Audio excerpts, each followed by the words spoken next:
Hey everybody, it's Odd Dustin. Welcome back into the mosh pit. I wanted to go over some Diablo build stuff that I've been working on. I know the meta is when you're playing Necromancer to play with minions. I did that the very first time I played Diablo, and I don't really want to play minions again. I'm not really a huge fan of playing minions. I actually want to like play the game and move around and and hit stuff and be a little bit more active than just having a bunch of minions out. And so I decided to build out a bone build. I did not look at anybody else's build. I just tried to figure it out myself and see what I liked and what felt good. And I'll show you where I'm at currently. I'm at level 58, so I haven't got all the chase items. I did get one of them, so let's go over it.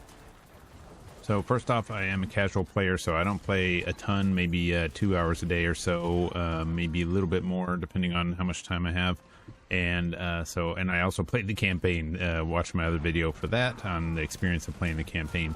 I'll show you where I'm at, and then I'll kind of do a deep dive on the build, and I'll give you a link to that build as well if you want to play it. So currently I'm just whatever I get. I've been crafting on the things that I need. I'm only in World Tier 3, so I'm not fully resistance capped on everything, but pretty close. The aspects I'm currently using are working pretty well for me to get through the leveling process. I've been able to do nightmare dungeons that are about a little over 10 levels above me, and then the health tide has been no big deal. I'm using increased dodge chance, and when I dodge I get Fortify, which is great. Every time the Bone Storm damages anybody, I get a barrier of 4% of my base life for 10 seconds, so that's another protection. These are both protecting me. Bone Prison, when I throw it out, it spawns a pool of Blight that does 89% of bonus damage over 6 seconds, so anybody trapped in there is getting damaged. My basic skill grants 20% damage reduction, so that's another way to get protected. My Iron Maiden is turned into a darkness skill, doing shadow damage, and has an 18% chance to stun them, which is great. This one is probably my favorite of the season. A core skill, when it overpowers, which it does all the time, it will create volatile blood drops all over the place, and then those blood drops, when I walk over them, will explode and kill everybody that is low life and take a ton of damage off of the elites. My Bone Spear is making everybody vulnerable, so when it shoots it out, it does a bunch of vulnerable. And then the shards from the Bone Spear, when they come back, they have a 52% bonus damage to the vulnerable enemies, so it's just a win-win. My sacrifice bonuses, because I sacrificed all my minions, have a 10% increased bonus to all my sacrifice bonuses. My Thorns damage is dealing 30% chance to deal damage to everyone. Unfortunately, right now I don't have my Thorns damage anymore because my Razorplate out-leveled it. So this one is actually not doing me any good. But if I was doing the Razorplate, it would be nice. And my Bone Storm, whenever I cast the Bone Storm, it consumes up to 8 corpses to increase its duration by 15 seconds. So I cast Bone Storm when there's a bunch of people around, it creates a bunch of corpses, increase my duration by quite a bit. Alright, because that didn't make any sense, I swapped that out with this one here that does the Bone Storm is now a darkness skill also, and does shadow damage. So that makes more sense since I don't have the plate that I had previously. So that's currently what I'm doing, and I'm wrecking house. I will have some footage up of me in the Health Tide with this build, currently where it's at, so you can see the kind of damage that it's doing. And yeah, so that's the footage that you've been seeing. As far as where I want to take this build and where I think it's really going to open up is in World Tier 4, when I can start doing Lord Zir, and one Duriel run. Hopefully only one. Probably not, because it takes a bit, but Duriel is not the main chase, which is good because I don't really like the Duriel fight so much. And I'll be playing the Lord Zir fight quite a bit more, because that's where the majority of these items are coming from. Now, this isn't a leveling guide where you put the skills and when you put them. I didn't plan that out for you, but I'll show you what I did. This worked really well through leveling up through level 50. First thing to do, put in your regenerators. I want to do bone splinters because this whole theme is around bones. We're also doing enhanced bone splinters, so they have 25% chance to fire 2 more. And then Acolyte's bone splinters, hitting an enemy 3 times with the same cast of bone splinters grants 8% crit chance for 4 seconds. So this whole build is built around doing crit damage and more crit damage, and then piling on more crit damage, so this just helps. Next, we want 3 into Imperfectly Balanced, which is that your core skills cost more, but they're doing more damage. That's why we're going to want to get anything that builds up essence as much as we can. And max essence increased by 9 is also great, because we need all the essence. Bone Spear is going to be our main damage point when we're not doing our ultimate. Bone Spear, we want 3 points into Bone Spear. And then we want to add Enhanced Bone Spear, which breaks into 3 bone shards when it's destroyed, dealing even more bonus damage there. And then Paranormal Bone Spear, where it has 5% increased crit chance. Of course, we won't always have the crit chance. Next, we want the Thorns. We're gaining 460 Thorns and 15% additional armor. So this just gives us more Thorns, more armor. This is really going to stack on top of the Razorplate eventually. Bone Prism is a good way to make enemies vulnerable. We're going to throw that down. It's also going to create the Blight, because we have the Bone Prison Blight creator. And we want to have Enhanced Bone Prison to make them vulnerable, so that we can do that vulnerable damage. And if an enemy's trapped in there, we're getting essence. So every time we trap enemies, we get some essence. 25 right off the bat, plus 5 per enemy trapped. So if you get a big chunk of people trapped in there, you're just getting a bunch of your essence back, and you can just keep on casting. We're going to be doing Iron Maiden, of course, because everything's metal around here. Iron Maiden will curse the targeted area, and they'll take damage. And we want to immediately take Enhanced Iron Maiden, which it no longer costs essence, and instead it's gaining 5 essence for each enemy cursed. So every time we curse a whole bunch of enemies, we're getting a whole bunch of essence back. And the Abhorrent Iron Maiden will heal as well. So when we're casting it, we're not only getting essence, but we're also getting life. Double bonus there for us. We're also going to be taking the Decrepify, but with Decrepify, we're going to be actually adding a whole bunch more to this. So it's going to be 4. We're only doing 1 on Iron Maiden. We're going to do 4 on Decrepify. This slows and does damage reduction. So enemies affected by Decrepify are slowed by 48.5% and deal almost 25% less damage to you. We're doing Enhanced, so enemies afflicted with this will have a 10% chance to be stunned, which is great. Anytime we can stun them, they don't hit us, we're hitting them, and that helps quite a bit. And then our lucky hit chance is up. Decrepify gives us a 15% chance to reduce our cooldowns by 1 second. So that is nice to keep the cooldowns low and our damage up. We're going to use Amplified Damage here, 3 points into that. I'm dealing 12% increased damage to anybody who's cursed. We're constantly cursing, so that helps. Death's Embrace, close enemies take 6% more damage from you, so anytime they get close to you, they are taking more damage. You're dealing, and they deal less damage to you. And then Death's Approach. I took this one as soon as I could, because this game, everyone moves too damn slow. So 12% movement speed there. If you get a whole bunch of more movement speeds from some other source, you can unspec out of this and just add it to Iron Maiden. But I like having the extra movement speed. We'll come down here. We are taking 3 points in all of these and only 1 point here.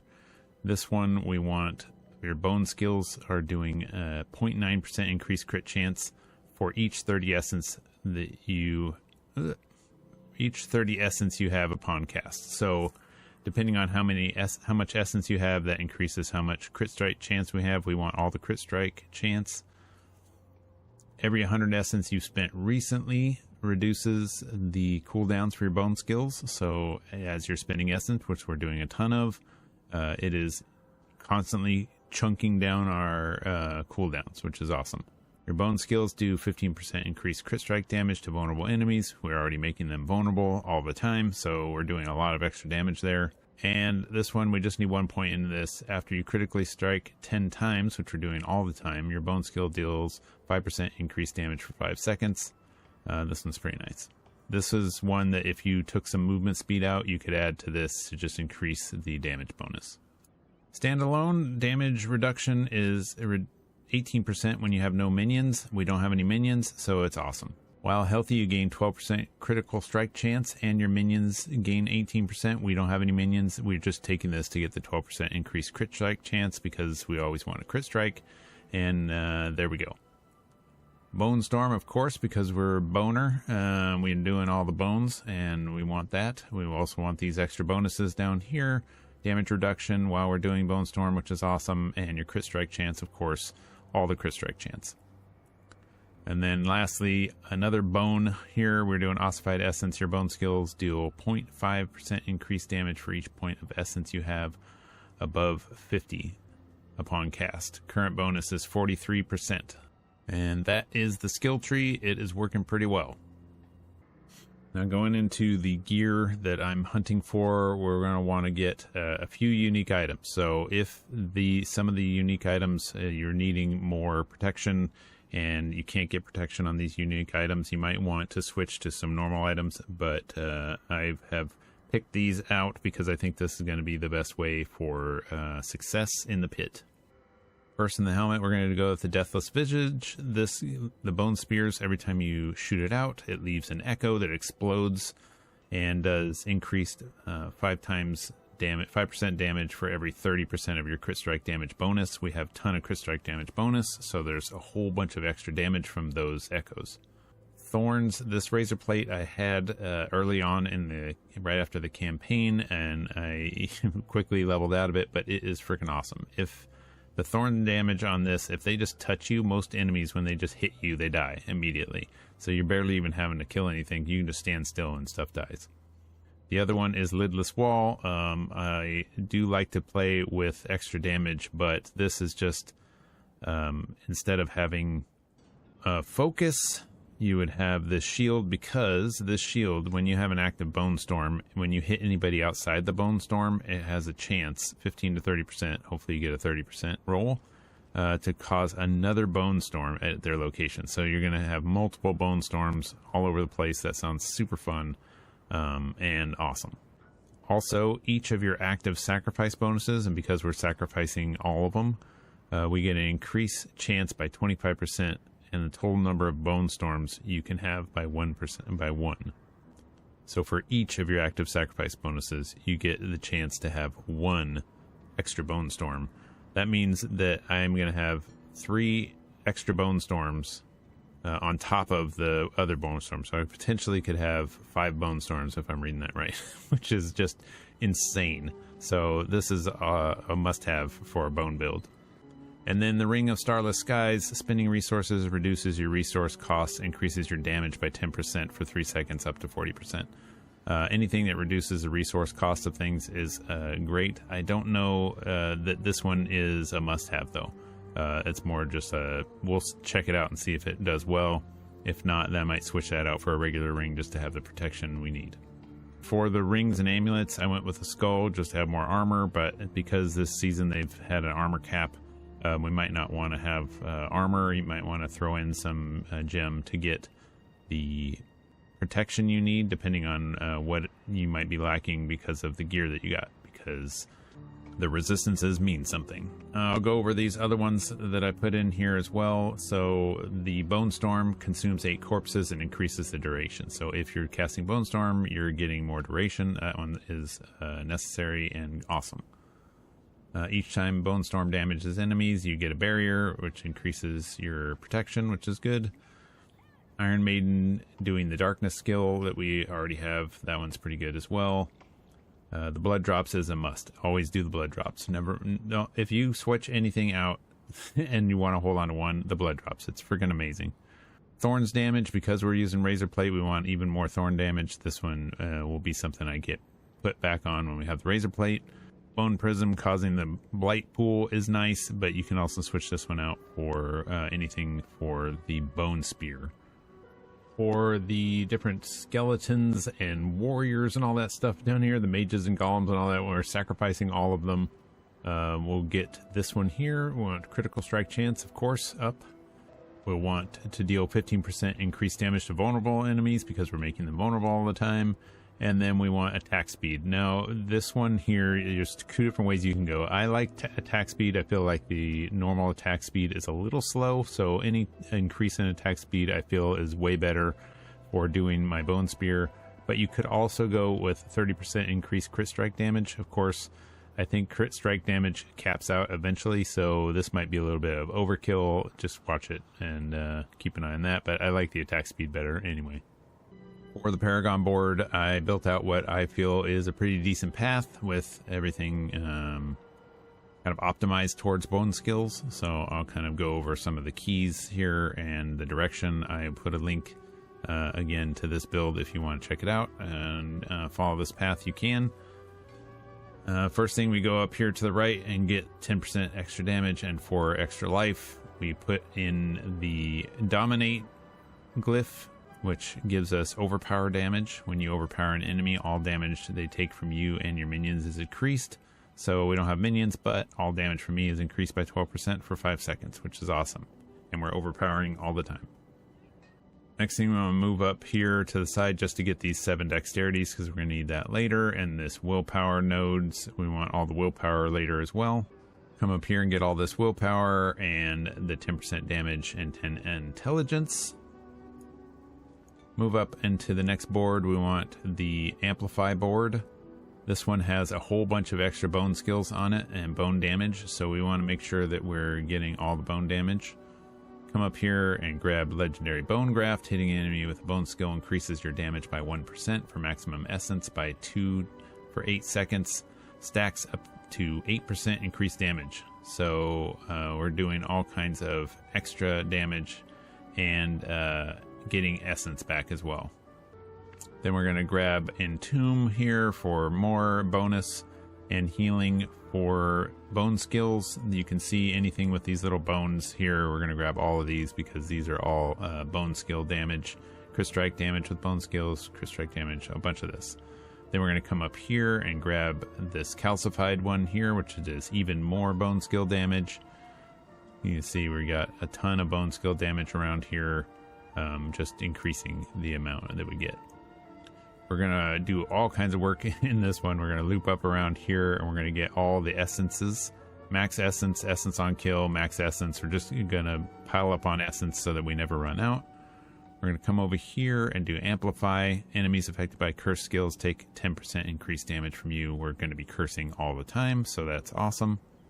And then we're also getting a bunch of magic node bonuses here. So we're adding those all up, doing all the intelligence that we can in this area. And then coming down around and getting these bonus bone skills here, even more bonus damage for bones and some little bit of dexterity for later. Next, we attach to the side here the control board. Control board gives us 35% increased overpower damage. We are overpowering all the time, so that's awesome. We're going to get even more overpower damage here with Powerhouse. And damage while healthy and overpower damage all in this area here. We're going to grab a little bit of resistance and damage taken over time over here on the side with Suffused Resilience to help protect us a little bit. Can't just be a glass cannon. We're going to come up here to control, and we're going to get this rare glyph control into this section here. You and your minions deal 20% increased damage to crowd controlled targets. We don't have any minions, but we are crowd controlling all the time, so that's a lot of extra damage. We are fortifying ourselves as well, so whenever we're fortified from dodging currently, we are choosing hardened so that we can get 10% damage while fortified, but mainly so we can get these 7 in dexterity over here, because we're going to need those later.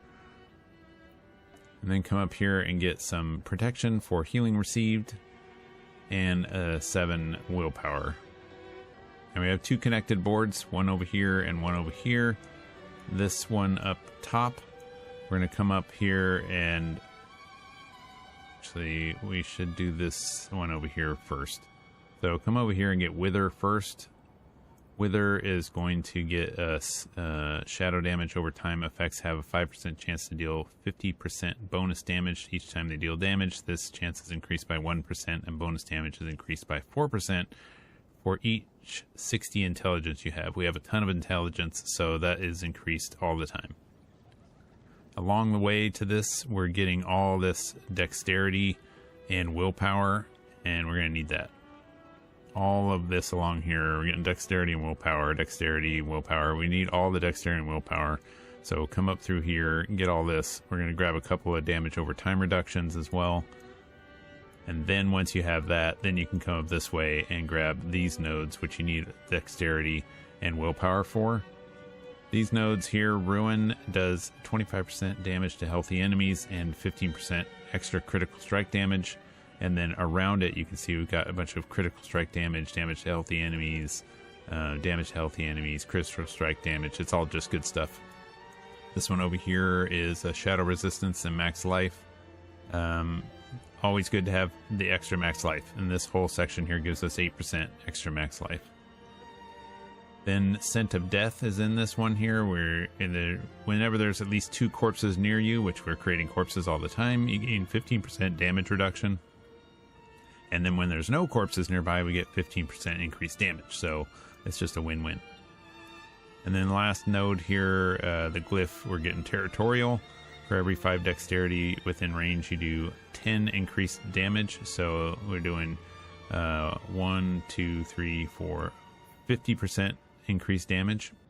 And then we are also gaining 15% damage reduction against anybody close.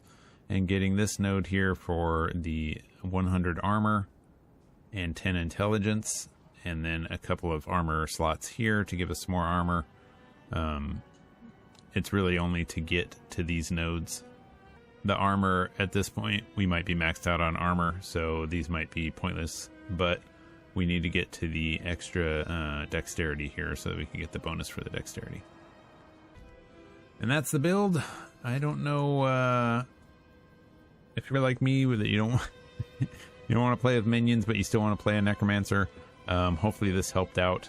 I will possibly post some things once I get all those chase items, a little showcase on how well that build is doing. Again, if you've made it this far, the link for this is in the description. And enjoy Diablo 4 Season 4. Have a good one.